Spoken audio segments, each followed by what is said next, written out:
Hello everyone, Jurassic Man here, and today we're going to be doing a review of the Jurassic World Mattel Roarivore Triceratops. Now I just noticed that I just said that backwards. But anyways, we're going to finally do a review on this guy. I got this like a few days after I got the Stegosaurus. So yeah, the Stegosaurus has already been reviewed and now we're here. By the time you're watching this, it would be June 6th, and those lucky lusty guys over the other side, they get to watch the movie before us Americans. But hey, at least they're not Japan, right? They get it in July. Feel sorry for them, but I guess they got a movie here. I mean, they're all rich, right? So anyways, let's get right to the box. So the box itself is basically the same as the Roarivore Baryonyx. You got the Triceratops down here, Roarivore. You got a button right here to press the action feature. Of course, the indication that this dinosaur roars. It's a nice prototype image of the Triceratops down here. Oh, and blue, Jurassic World, Jurassic World, Jurassic World, Jurassic World, volcano background. I did a number of damage trying to get the Triceratops out, but yeah. And in the back of the box, you get a nice shot of the prototype Triceratops, as you can see right here. I say prototype because if you notice the coloration, and yes, it is a little shaded, it does look different, but it just basically the same. Indication that you press right here, the Jurassic World Facts app, Triceratops. You get the rest of the Roarivore line, the Allosaurus, Metriacanthosaurus, and Baryonyx. And down here is just the barcode and stuff, Jurassic World. And for those that want the barcode, here it is. Hopefully you can zoom it in and clear the picture, but that's basically it. So let's get right into the review. Okay, with the box out of the way, we could get right into the figure.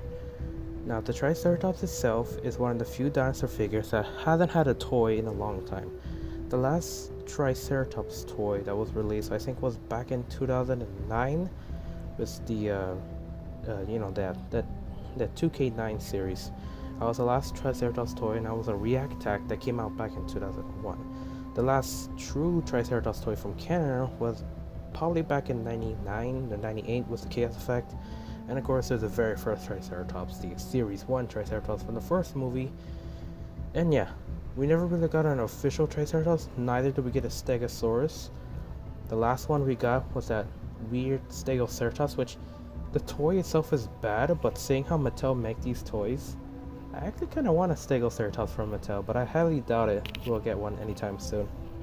So let's get right to the length of this figure. Now the Triceratops is pretty long, so I'm going to lengthen it from the tip of his tail all the way to its horn. And it is roughly, it's roughly like 12 inches. Of course, the height from the tip of his back to his height. It is nearly, or is, 4 inches tall. Combined with the crest, it would have been like 4.5 inches tall. Now, this Triceratops is a bit different than that of the prototype version. If you remember one of my old videos of the leaks, it showed the Triceratops was more green than this brown coloration we have here. This green Triceratops was, I'm guessing, the prototype version, just like the Allosaurus and the Baryonyx I showed on Instagram, which I thought were actual repaints, but are just the prototype version. So yeah, we get this brown version. Before that, we get another version that I think it was shown in Toy Fair, and it just had a slightly different color than some of the images as well. Now, if you just notice right there is no electronics. I don't know why, but I like my Roarivores electronicless, especially the Baryonyx, mainly because the speakers are so huge and the holes that come out of them are huge as well. So why bother having the dinosaur very loud? But either way, it comes with this nice brown coloration, as you can see right here. It's nicely colored brown. The eye is nicely colored textured, and it just has this overall niceness. Now the tip of on the back side, it has this darker shade of brown, which ends right here, which is pretty stupid in my opinion. And both of the back legs have this light coloration on it, as you can see right here. And of course, this light coloration does not contrast from underneath because there's no colors underneath. So this Triceratops has at least 4 different colors, 5 if you count the eyes, but 4 different colors. That's the back, leg, the frill, the white horns, and of course the light green beak. Now the eye itself is pretty good, and I gotta say to myself that the sculpt and details are very, very nice with this guy. The sculpt on it very looks reptilian-like, although real-life Triceratops actually had like small spots of like large bumps in it, and I don't think these are the right scales either. But either way, this Triceratops does look good. However, the head is very, very inaccurate to a real-life Triceratops. If you look at a fossil Triceratops and compare this skull shape of this head compared to a real one, it looks nothing alike. The horns are way too span out.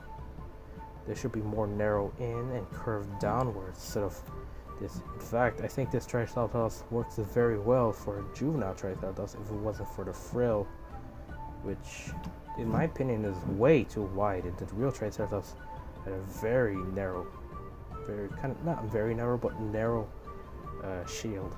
This one, if you notice, this guy has a very soft head, so it is pliable, and I guess customizing how this works. I'll probably explain it's like that Sinoceratops customization if any of you guys seen it, where he cuts a hole right here. You know, that makes sense. But yeah, scope wise, paint wise, this does look like a Jurassic Park Triceratops with an extremely long tail. The articulations are very good with this guy.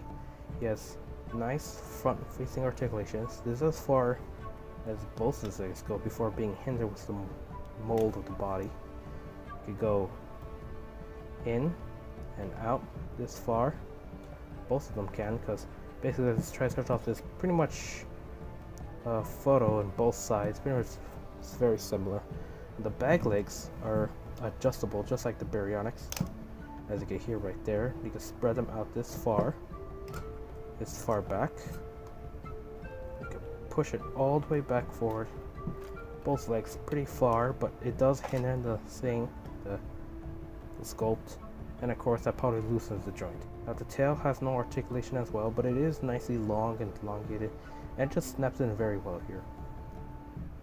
And the articulation on the head is very floppy.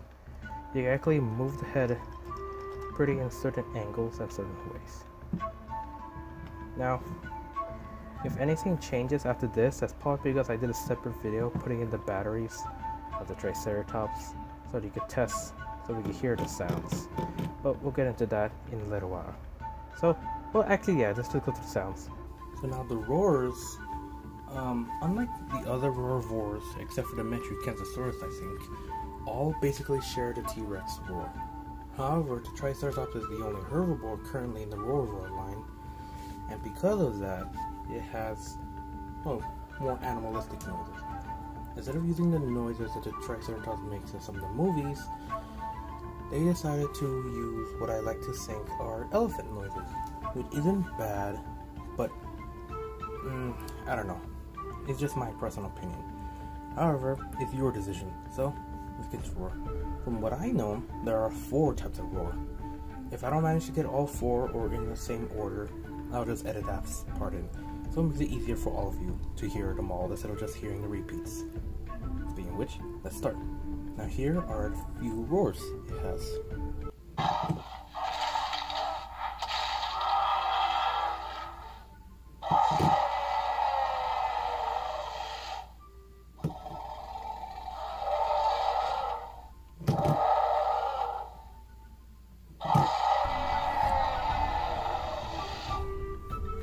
And that's basically it. There are 4 roars in the roar. One of them is least common to get, while the other 3 are pretty much in the similar order. But anyways, that's pretty much the roar feature. They're pretty loud, they're pretty good, and they come out in a speaker box that does not give you a phobia. Instead, they look like they've been slashed up by a raptor or 2, which I actually kind of prefer over that phobia one. Ugh, I have nightmares of seeing that in my skin. But yeah. And now we go to comparisons. Our first comparison is of course the Series 1 Triceratops. And comparing these two side by side, you could definitely tell the age and just the sculpt of overall for both of them.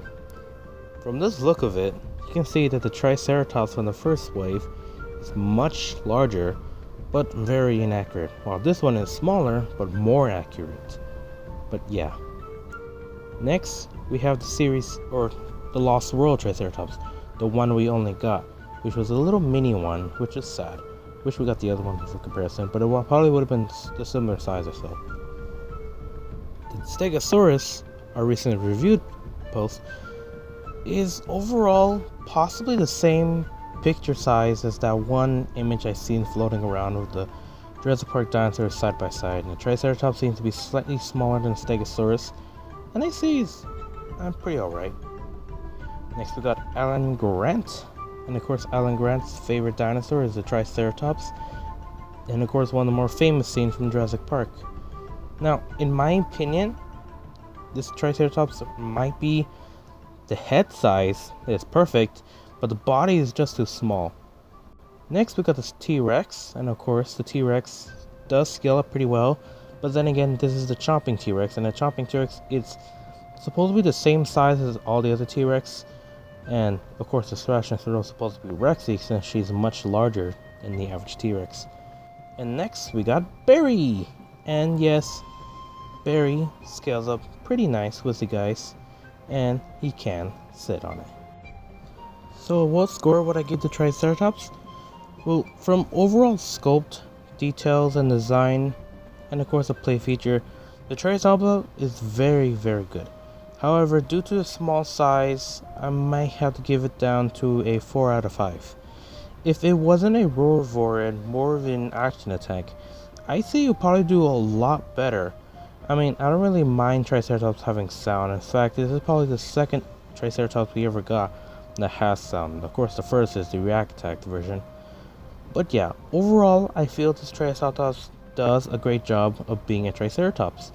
And if Kenner actually had an actual good-looking Triceratops instead of the monstrosity we got, then maybe that would have been better. But overall, it's just the right size, and Mattel just got the right looks and sound and play feature, and I'm going on over it. But yeah, the guy retails for $14.99, and he could be available in any store, maybe lower or maybe higher than that. But yeah, hope you guys like this review. Remember to like, comment, subscribe, and stay tuned for more Jurassic June videos.